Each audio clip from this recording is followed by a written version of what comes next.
Hoy voy a hablar del sindicalismo y claro, voy a traer una referencia histórica.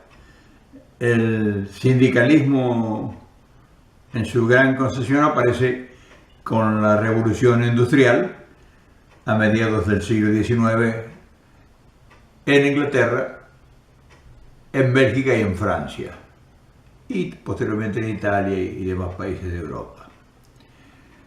Ideológicamente, el primer sostén filosófico está de la mano de Engels y de Marx en Inglaterra, y posteriormente de Georges Sorel en Francia. Ese es el comienzo del movimiento obrero organizado. En Argentina se da las primeras muestras del sindicalismo, de la gremiación, con los inmigrantes a principios del siglo XX. Y se posiciona, digamos, ya en la masa obrera para llevarla a ser la masa obrera organizada, con la aparición de Perón en la década del 40. Esa historia es la base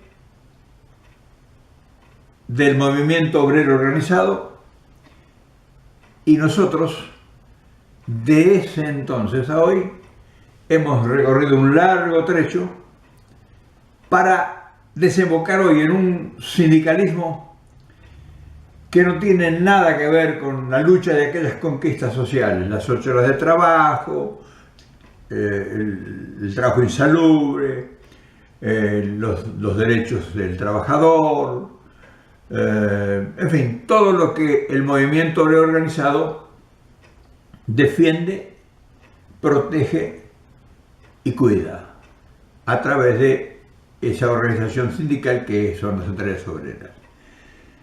Esa fuerza organizada y traída para producir la igualdad social dentro de una lucha de clases es la que desemboca en lo que hoy tenemos de sindicalismo. Un sindicalismo conformado por señores prácticamente feudales, empresarios, se han hecho empresarios los dirigentes obreros, o sea, han desvirtuado toda la lucha heroica de los sindicatos y se han convertido hoy en verdaderos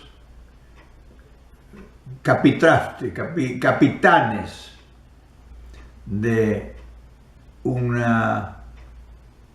poderío político sobre el movimiento obrero y en connivencia con las patronales, posicionado políticamente y luchando por espacios de poder hoy en la República Argentina. De ese sindicalismo vamos a ir al bosque ahora, porque hoy es un día muy bonito, y voy a tratar de pergeñar una idea para saber de qué se trata, qué es lo que está en juego, quiénes son estos señores, qué es lo que representan y cuánto daño le han hecho y le están haciendo al país y por ende a la clase obrera que ellos dicen defender. Nos vemos en el bosque. El sindicalismo argentino formó parte ya en pleno siglo XX, en la mitad del siglo XX, de una parte muy importante de la Argentina industrializada. O sea, de esa Argentina que convergía a Buenos Aires, porque en Buenos Aires se instalaban todas las industrias. Y claro, había sido capitalizada por las izquierdas y por el socialismo de entonces, un socialismo criollo que nunca produjo ningún resultado verdadero, o sea, sacaba leyes, pero las leyes no se aplicaban. Entonces, el advenimiento del peronismo revitalizó al sindicalismo y le dio un contenido que no lo tenía históricamente. O sea, el sindicalismo verdadero aparece operativo con Perón. O sea, ese CGT que Perón revitaliza y que genera realmente un gran movimiento político-social de una gran trascendencia, nace con el peronismo. Ahora bien, pero los tiempos cambian, o sea, no es la Argentina de 1945, la Argentina del 2015. Entonces, claro, todo eso escudado en la gloria de aquella trayectoria, el sindicalista pasó a ser un componente de los intereses de esta sociedad. Y claro, sus luchas más reivindicativas y más violentas fue cuando aparecieron las dictaduras militares. O sea, con Perón fue toda una fiesta. El sindicalismo era el gran aliado del gobierno. El sindicalismo formaba parte de la gran fiesta nacional. Y claro, por eso recibía la repartición de las riquezas que llegó a un 50%, o sea, llegó a un nivel bastante elevado, como no ha sido casi igualado. Ese sindicalismo que se perpetuó en el tiempo es el que hoy ya obsoleto en sus sistemas, en sus teorías, trata de subsistir y sobrevivir a una realidad que ya no es aquella realidad para la cual el sindicalismo formó parte activa de esta sociedad, de la sociedad argentina. Entonces, analizar esto es muy importante para entender lo que estos señores, sindicalistas actuales, estoy hablando en marzo de 2015, traen en su concepción para implantarse como una opción de poder frente a un gobierno legítimamente constituido. El hecho que el sindicalismo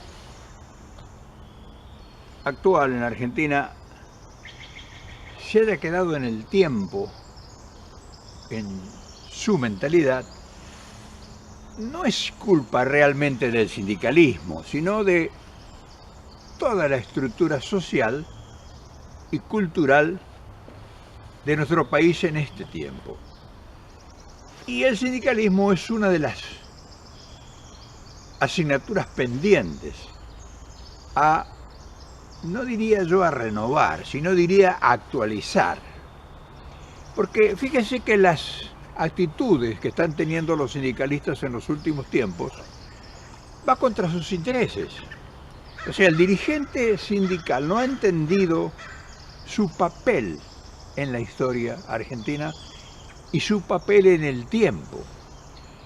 Antes era una lucha porque la lucha era enconada por sus intereses. El sindicalismo logró grandes triunfos para que se constituyera en un referente porque era una defensa institucional de los trabajadores frente al abuso patronal y frente al escarnio del patronazgo. Entonces el sindicalismo vino a poner orden en esa explotación del hombre por el hombre. Claro, eso fue mal entendido por el sindicalista, que al habérsele dado participación en el quehacer de los intereses de las comunidades, avanzó sobre el terreno, sobre el campo político, y se constituyeron no en referentes sindicales, sino en referentes políticos de la época, sobre todo en el tiempo de las dictaduras. Esa incursión en el campo político, utilizando las teorías y los intereses del sector obrero en sus luchas nos ha dejado una mala experiencia a nosotros, porque esa mala experiencia se manifiesta que hoy tenemos dirigentes obsoletos, que están atornillados en sus puestos de dirigencia, siendo que se debiera rotar el dirigente obrero para actualizar su lucha. Entonces hoy tenemos a señores que son seres despreciables de nuestra sociedad, que son dinosaurios, que no representan a la clase obrera y que no la defienden. Lejos de defenderla, le hacen mucho daño, porque no hay diálogo con la patronal, o sea, no hay diálogo con la gran patronal en la Argentina no es la fábrica, no es el empresario. La gran patronal en la Argentina es el Estado, porque el Estado es el que regula la economía y la defensa de los intereses de la clase trabajadora.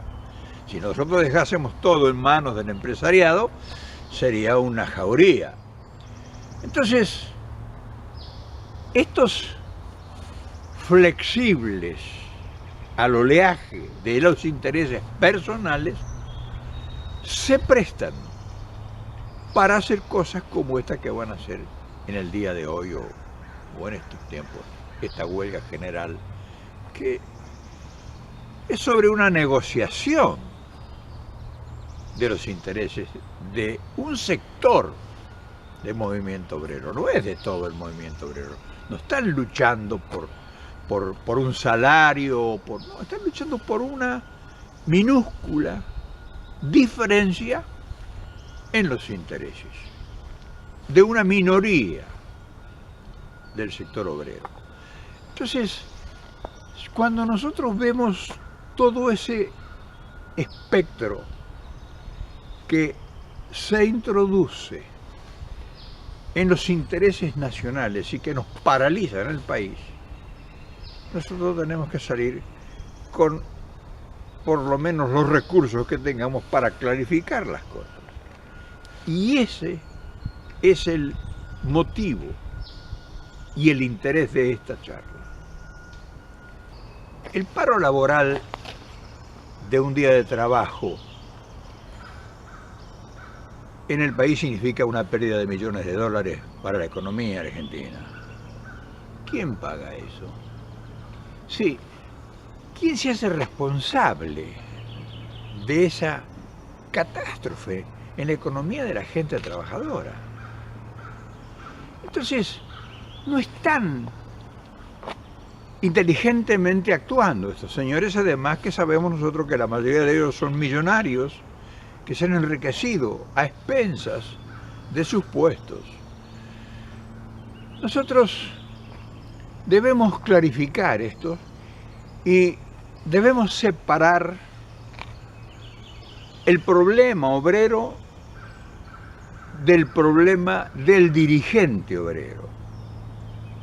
Nuestros dirigentes obreros no representan realmente la defensa de los intereses de las grandes mayorías, porque mañana, y como todas las huelgas que ha habido y que habrán, atentan contra la economía de la familia argentina.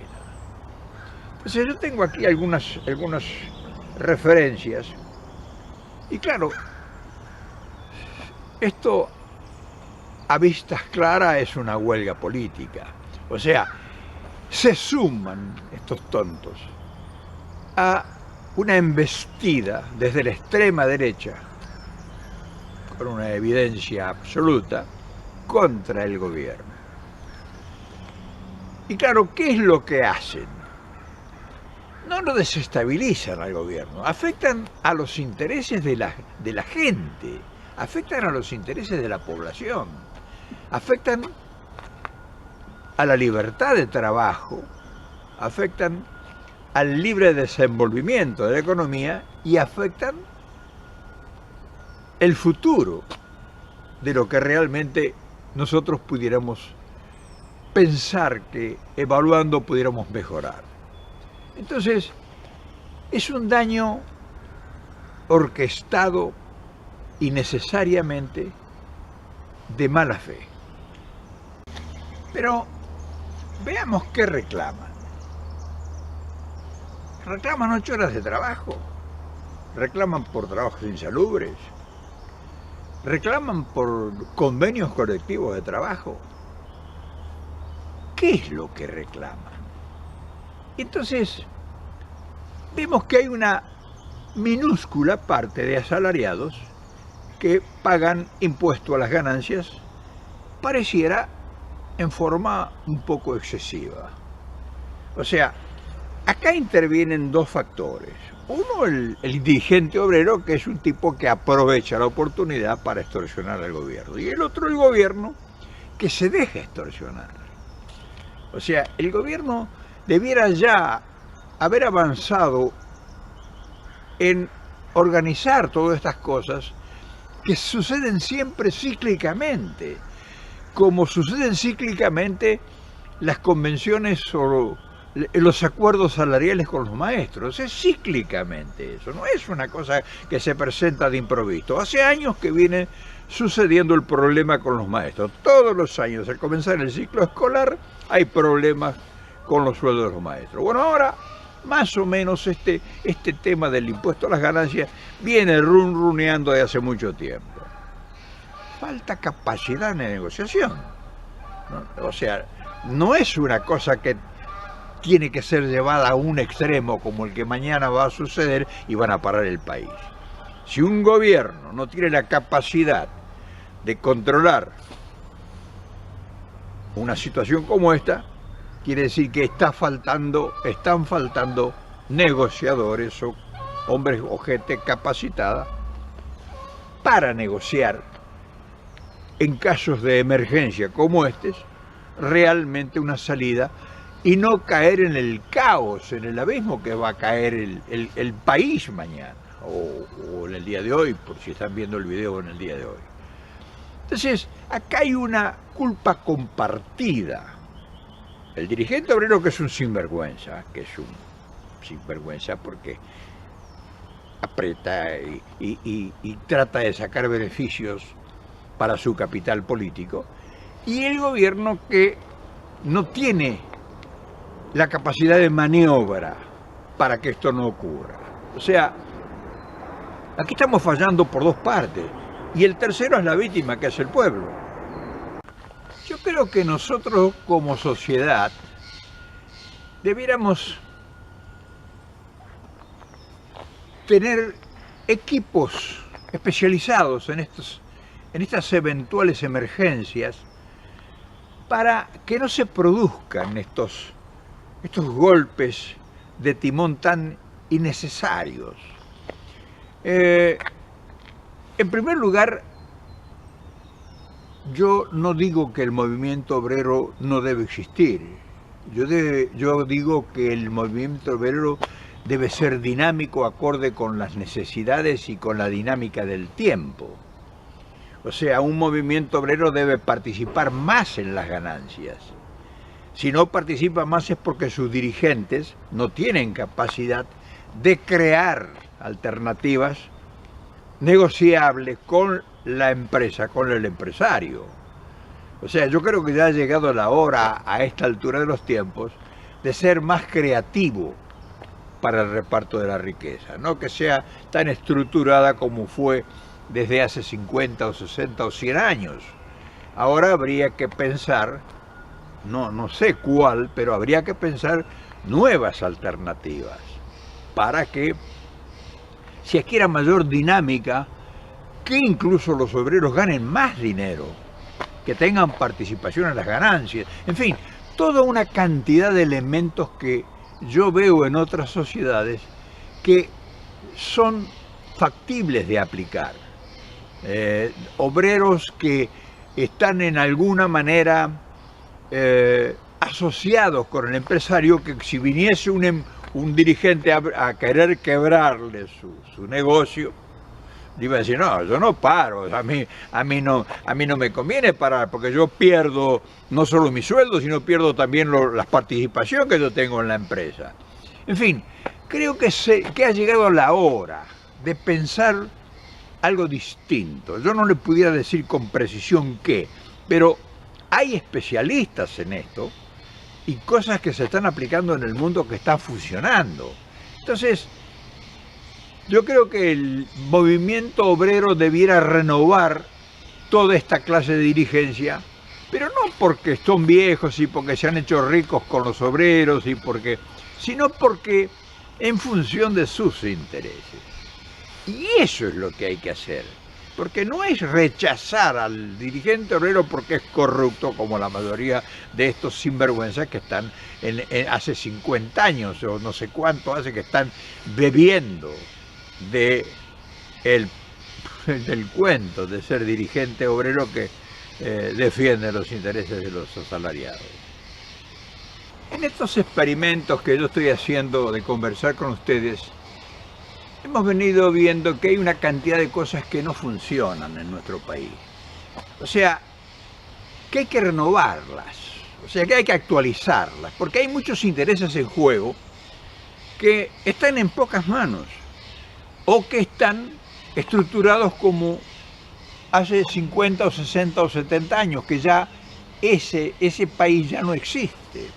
Entonces, tanto en lo político, en lo social, en lo sindical, en lo cultural, nosotros debemos crear equipos de trabajo que ya debe haber en las universidades, que están imaginando o proyectando esas sociedades del futuro, que innecesariamente tenemos que ingresar a ellas, y que todas estas cosas, como este hecho de esta huelga, digo, salvaje. ¿Por qué salvaje? Atentar contra el trabajador, contra el que no tiene recursos para subsistir mañana, y que si su sueldo se debilita, aprovechan por todos lados los piratas, los buitres, para desestabilizarlo.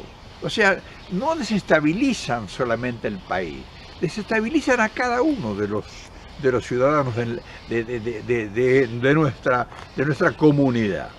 Entonces nosotros debiéramos ya pensar en renovar todo esto que ya está a destiempo trabajando. Una huelga general porque hay un sector que hay que equilibrarle el sueldo es una cosa traída de los pelos, o sea, no puede ser. Pero ya les dije antes, no solamente este sinvergüenza de dirigente obrero, que son 4 o 5, sino que también falta, y es muy importante que esto se entienda, falta que desde el Estado se visualice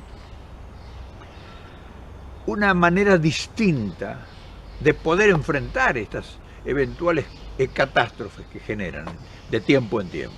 Entonces, quería traerles yo esta reflexión hoy porque son cosas que deberemos ir resolviendo en las futuras propuestas que nos propongan los políticos de turno, que van a ser los futuros gobernantes nuestros.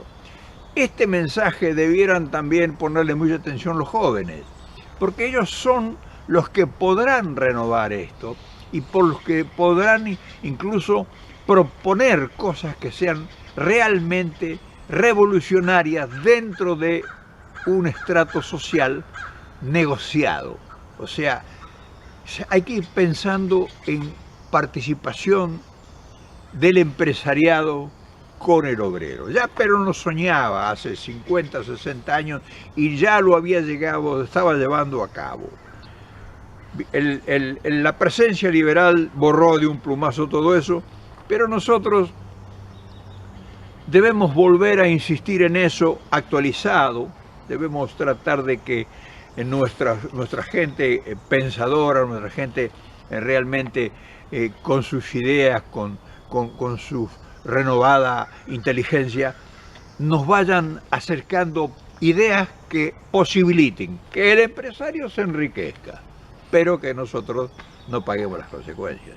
No sé si esto aporta algo, pero creo que por ahí pasa la cosa y sería bueno que gente que esté más preparada que yo retome la idea y la lleve a buen puerto como la idea requiere y necesita.